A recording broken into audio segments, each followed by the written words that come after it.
Alright, welcome to the next part with fireworks. We're going to start working with animation. Animation may be one of the funnest areas of fireworks. We're going to start by doing a very simple animation that I put in the category of old school, quote unquote. Old school animation, what I mean by that is animation that you as the animator are drawing every single frame of the animation by hand. The computer's not really helping you at all.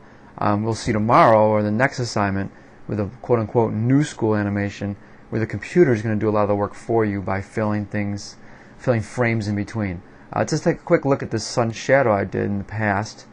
Just have a sun flying across the sky, a little floating disc with a shadow underneath it that as the sun moves across the sky, the shadow moves opposite to attempt to give you a little illusion of movement that follows the laws of physics.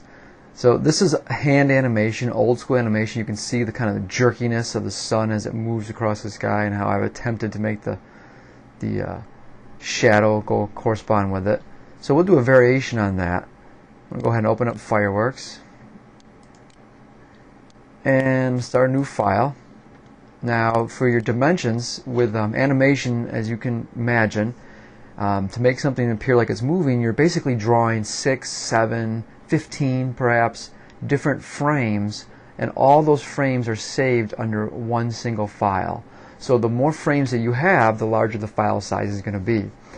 So when you're looking at your dimensions, if you're going to do an animation that has a lot of frames to it, you're going to want to keep the size of the canvas as small as possible.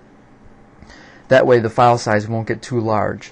I'm going to do mine of a 350 width with just a 250 height. Not too small, not too big. And I'm going to do a variation on the sun shadow. I'm going to do a spring break logo.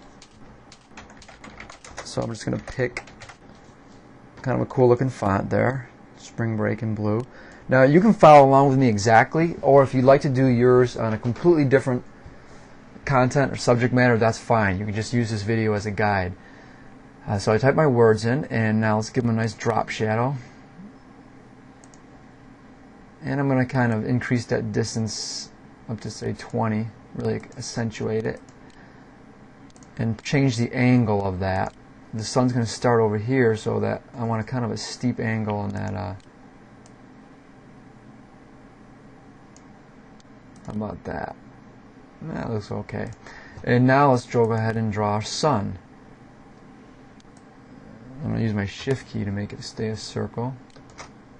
Now blue sun's kind of weird, so I'm going to change that to a radial. And how about a really bright white yellow in the middle? And then as I leave the core of the sun, it gets darker yellow as it kind of cools off. And maybe the outermost ring will be kind of an orange. That looks pretty good. And then I'm going to add an effect to that. I'm going to add a little bit of a blur to that sun. Gaussian blur. It's kind of like adding a glow effect. That looks pretty good. So I'm going to put the sun over here. My shadow lines up pretty well. You got to just imagine parallel lines coming down, striking those words, and then cast that shadow. Now I'm going to go ahead and save this file. I'm going to make a new folder. I made it inside my mini assignment called the animation, and I'm going to just call this file old school. Say right over it. Alright, looks good. Now the next step is I'm going to close down my panels except my frames in history. Yours is probably closed, so you want to go ahead and open that up, and I could also have my layers open. Now frames in history, this is where the animation starts. Right now, in what you've been used to working is everything on a single frame. So to make an animation, I'm going to need to start adding new frames.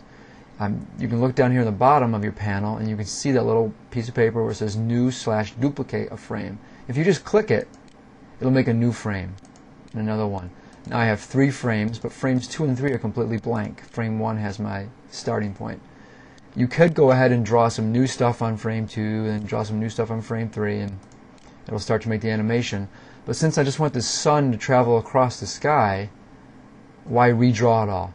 And I also could highlight and copy it and then go to frame 2 and paste it. That's kind of weird. So instead, I'm going to delete frame 2 and 3. I want to duplicate this entire frame so I don't have to start over from scratch.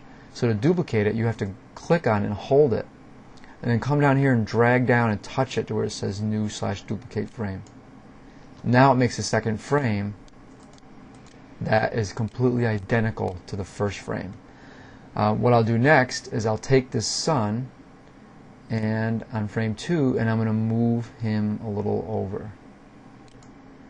Now I'm going to go to frame 2 and duplicate that. Oh, you know what I should do first is I should move that shadow a little bit also. Since the sun moved a little to the right, the shadow should move a little bit to the left. Not too much or it starts to look really kind of weird. Now I'll take frame 2 and duplicate it. I have a frame 3 now, and I can move that sun a little bit more. Move that shadow a little to the left. And I'm going to keep doing that till I have about 7 or 8 frames. So let me finish that, and I'll come back and join you with part 2.